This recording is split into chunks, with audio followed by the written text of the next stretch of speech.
Good morning friends. आज हम इस वीडियो में क्लास 11th के न्यूरल कंट्रोल एंड कोऑर्डिनेशन का एक छोटा सा टॉपिक दैट इज़ ह्यूमन आई को कंप्लीट करेंगे। इसमें सबको ये चीज़ ध्यान रखनी है कि हो सके तो ह्यूमन आई को एनसीईआरटी से ही रीड करें, क्योंकि एनसीईआरटी में ह्यूमन आई को एकदम डिटेल में दे रखा है। तो अब अपन एनसीईआरटी के अकॉर्डिंग ह्यूमन आई को समझते हैं। The adult human eyeball is nearly a spherical structure, यानी कि ह्यूमन का जो स्ट्रक्चर है आई का वो स्फेरिकल शेप का है।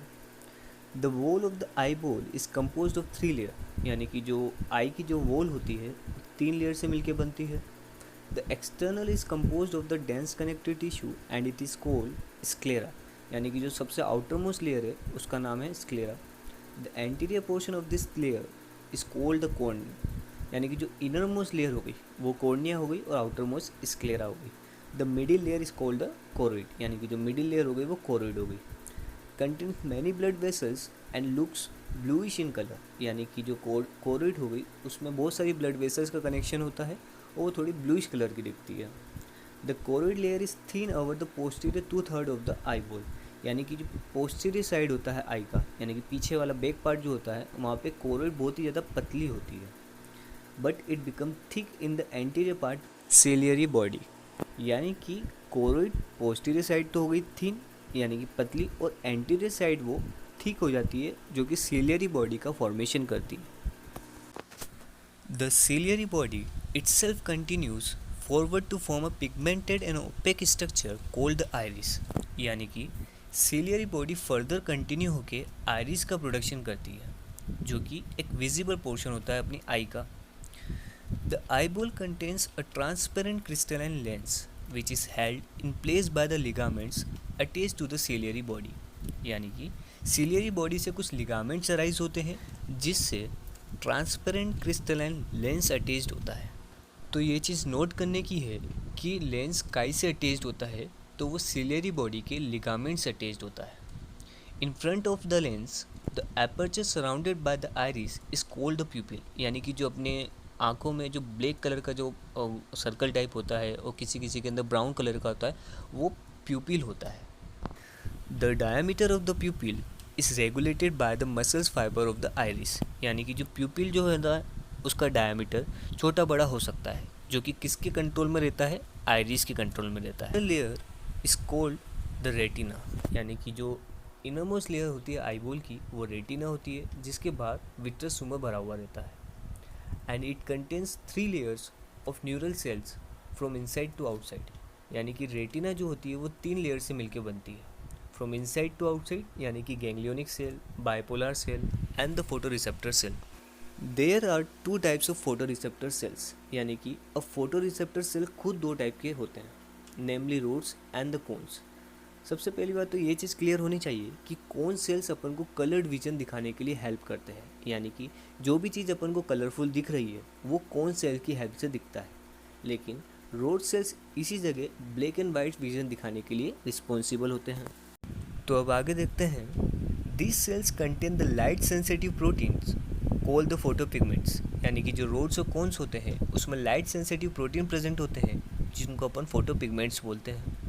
The day light photopic vision and the coloured vision are function of cones, यानी कि कोन सेल्स अपन को कलर्ड विजन दिखाने के लिए रिस्पॉन्सिबल होते हैं। The to light scotopic vision is a function of rods, यानी कि रोड सेल्स अपन को ब्लैक एंड वाइट विजन दिखाने के लिए रिस्पॉन्सिबल होते हैं। The rod cells contain a purple red protein called the rhodopsin or visual purple, which contains a derivatives of vitamin A, यानी कि रोड सेल्स एक पर्पल रेड प्रोटीन से मिलकर बनता है दैट इज रोडोस्फिन, जो कि एक डेरिवेटिव्स होता है विटामिन ए का। इसलिए अपन को बोला जाता है गाजर और स्पेनिश खाने के लिए, कैरोट और स्पेनिश खाने के लिए, जिससे अपन को विटामिन ए मिलता है और उससे मोर रोड सेल का फॉर्मेशन होता है जिससे अपनी विजुअलिटी और इंक्रीज होती है। In the human eye there are 3 types of cone cells which possesses their own characteristic photopigments that response to red, green और ब्लू लाइट्स, यानी कि कोन सेल भी डिफरेंट टाइप के होते हैं जो कि अलग अलग लाइट के लिए रिस्पॉन्सिबल होते हैं। जैसे कि कुछ कोन सेल्स रेड लाइट के लिए रिस्पॉन्सिबल होते हैं, कुछ ग्रीन के लिए, कुछ ब्लू लाइट के लिए रिस्पॉन्सिबल होते हैं। The sensations of different colors are produced by various combination of this cone and their photopigments। यानी कि अपन को कोई बॉडी कलर्ड शोन हो रही है तो वो डिफरेंट टाइप के कोन सेल की वजह से और उनके फोटो पिगमेंट्स की वजह से, क्योंकि cone cells are responsible for coloured vision. The optic nerves leave the eye and the retinal blood vessels enter it at a point medial to and slightly above the posterior pole of the eyeball। यानी कि अपनी eyeball के and में कुछ nerve optic nerves leave होती है और कुछ रेटिनल ब्लड वेसल्स इंटर होती है, जिसकी वजह से वहाँ पे रोड्स एंड कोन सेल का अब्सेंस हो जाता है और वहाँ पे अपन को इमेज शोन नहीं होती है, जिसको अपन ब्लाइंड स्पॉट्स के नाम से जानते हैं। At the posterior pole of the eye lateral to the blind spot, there is a yellowish pigmented spot called the macula lutea with a central pit called the fovea। The fovea is a thin out portion of the retina where only the cone cells are densely packed। It is a point where the visual resolution is the greatest। यानी कि अपने blind spot के जरा से ऊपर एक macular लूटिया करके एक रीजन प्रेजेंट होता है, जहाँ पे एक फोविया करके थिन आउट पोर्शन प्रेजेंट होता है रेटिना के अंदर, जिसमें कोन सेल्स का नंबर सबसे ज़्यादा होता है। यानी कि फोविया एक ऐसा रीजन होता है रेटिना में जहाँ पे कोन सेल का नंबर सबसे ज़्यादा होता है, जिसकी वजह से वहाँ पर रिजोल्यूशन एक्टिविटी सबसे ज़्यादा हो जाती है, जिससे अपन को वहाँ पे सबसे ज़्यादा कलर्ड पोर्शन शोन होता है। The space between the cornea and the lens is called the aqueous chamber and contain a thin watery fluid called the aqueous humour. यानी कि कॉर्निया और लेंस के बीच में जो फ्लूइड प्रेजेंट होता है वो एक्वस ह्यूमर प्रेजेंट होता है। The space between the lens and the retina is called vitreous chamber and it field with a transparent gel called vitreous humour. यानी कि लेंस और रेटिना के बीच में जो लिक्विड प्रेजेंट होता है वो विट्रस ह्यूमर प्रेजेंट होता है, लेकिन वो थोड़ा जेली लाइक होता है, लेकिन एक्वस ह्यूमर पूरा तरह से फ्लूइडी होता है।